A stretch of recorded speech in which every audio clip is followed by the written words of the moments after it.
Rafi, may naririnig akong parang magandang himig banda doon, no? Puntahan natin. Ito daw yung poster boy ng Banawe. Feature na siya So, sa maraming magazine. parang tinatawag nilang international model daw. Dahil nagko-cover siya sa maraming mga magazines na. Si Tatay. Magandang hapon po. Alam niyo po na talagang marami kayong litrato sa mga international magazines. Talaga?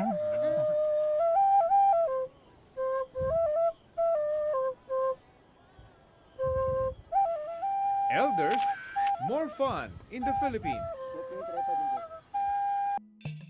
Kahit naging mabilis ang pag-usad ng modernisasyon sa maraming lugar dito sa Cordillera Region, patuloy raw aarangkada ang kanilang mga tradisyon, gaya na lamang ng mga bisikletang kahoy na ito.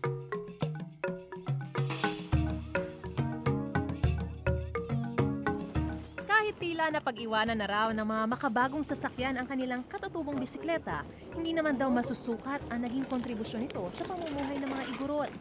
Bago pa man daw kasi dumating ang mga dimakin ng sasakyan, ang mga bisikletang ito raw ang katuwang nila sa paghahanap buhay. Oh wow, karera oh. Oh wow, galing!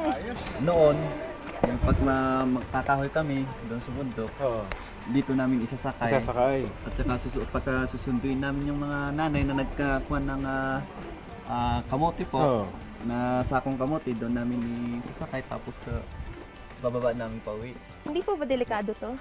Hindi po kasi matibay naman po yung Matibay. Kayanin kaya namin ni Maris ang mag-stroll sakay ng mga bisikletang kahoy na ito. Yeah! It's more fun in the Philippines! Wooden bicycle, it's more fun in the Philippines! Maging sa mga simpleng laro, hindi raw sila nauubusan ng paglilibangan. Niyaya kami ng mga kalalakiang ito na subukan ng akad. Relay game ito na gamit ang isang tapakang kahoy. Ginagawa mo to dati, di ba? Trinay ko rin dati. Hanggang ngayon tinatry ko pa rin. Go!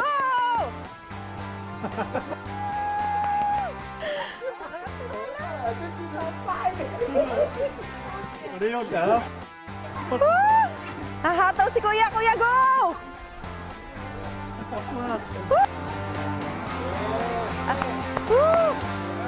Dahil laking kalingga ako, minsan ko nang hinamon ang aking sarili na mag-akad. Wow! Habang abala ako sa pagsubok sa akad, sinampulan naman nila si Maris ng kanilang version ng wrestling, ang kakait. siya po ang talo po. Si Rafi hindi maka-get over. Kaya mo yan! Try and try until you succeed. Yes. Ayan na, oh! Akad at kakait, more fun in the Philippines. At bago tuloy ang magtapos ang aming masayang trip dito sa Ifugao, pinakitaan pa nila kami ng isang makulay na sayaw. Ang mga pagindak pa lang ito, ginagawa ng mga nagliligawan.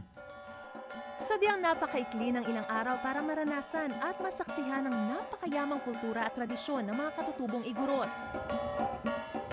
Pero sa sandaling pakikisalamuhan namin sa kanila, napatunayan namin ang kultura sa Pilipinas, more fun in the Philippines.